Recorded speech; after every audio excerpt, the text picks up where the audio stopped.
আসসালামু আলাইকুম সম্মানিত ভিউয়ার্স, আজকে কথা বলবো মাওলানা রফিকুল ইসলাম মাদানী সাহেবকে নিয়ে।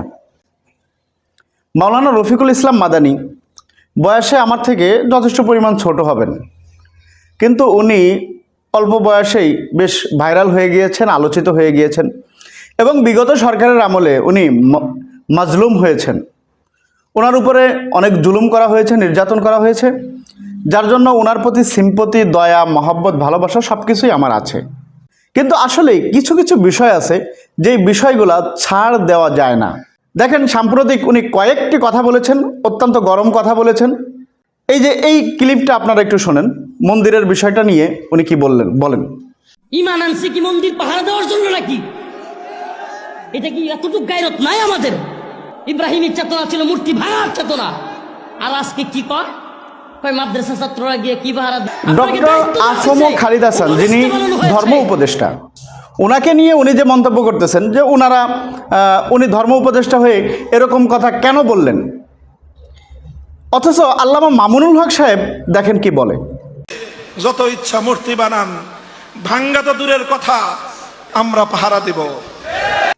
যেখানে আল্লামা মামুনুল হক সাহেবের মতো মানুষ, উনি বলতেছেন যে আপনারা মূর্তি বানান, আমরা পাহারা দিব। ডক্টর আফম খালিদ হাসান সাহেব ধর্ম উপদেষ্টা, উনিও একই কথা বলছেন, প্রয়োজনে মাদ্রাসার ছাত্ররা মূর্তি পাহারা দিবে।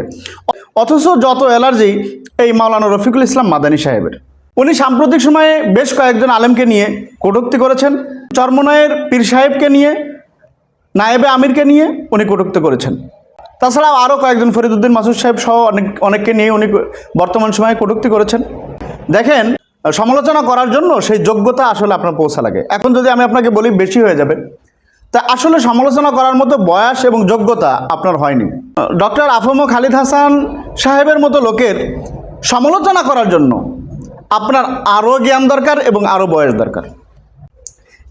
এই অন্যায় কথাটাকে আমরা কোনোভাবেই সাপোর্ট করি না।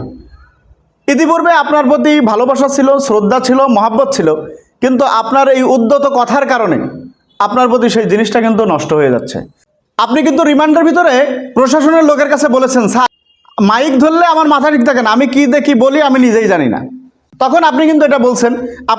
আমরা কিন্তু ওই বিষয়টাকে ওইভাবে বিশ্লেষণ করিনি, কারণ আপনি জুলুমের শিকার হয়ে যা ইচ্ছা বলছেন। কিন্তু এখন দেখতেছি আসলে আপনার মাথা ঠিক থাকে না। মাইক ধরলে এখন আসলেই বুঝতেছে যে আপনার মাথা ঠিক থাকে না, কি বলতে হয় কি না বলতে হয়, এই মাথা ঠিক থাকে না আপনার। এই জন্য আপনি বর্তমান সময়ে প্রয়োজন বোধে প্রোগ্রাম করা বাদ দেন, আপনার কোনো প্রোগ্রাম করার দরকার নেই।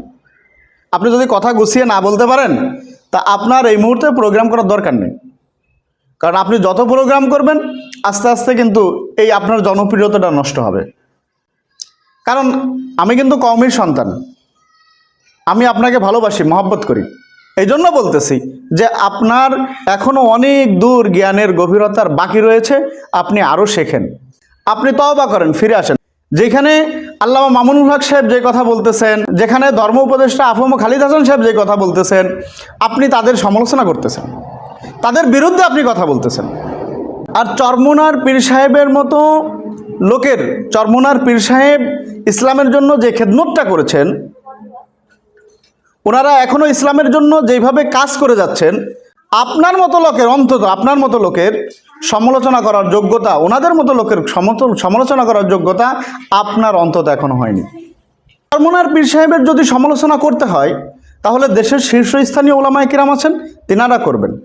আপনি কে? আপনি 2 দিন এখনও, আপনার শুক্রে 8 দিন এখনও দুধ দাঁত পড়ে নাই, আপনি আসছেন এই সমস্ত বড় বড় আলেমদের সমালোচনা করতে। ধর্ম উপদেষ্টার মতো ডক্টর আফম খালিদ হাসান, আমার চিন্তাই ধরে না যে আপনি কিভাবে ডক্টর আফম খালিদ হাসানের মতো লোকের সমালোচনা করতেছেন। হ্যাঁ, তার বিরুদ্ধে আপনি ব্যবস্থা নেবেন, কি করবেন? আপনি কি পারেন? আপনার কি যোগ্যতা বলেন? যাই হোক, বেশি বলবো না, বেশি হয়ে যাচ্ছে। ভালো থাকবেন, এখনও সংযত হন। আসসালামু আলাইকুম।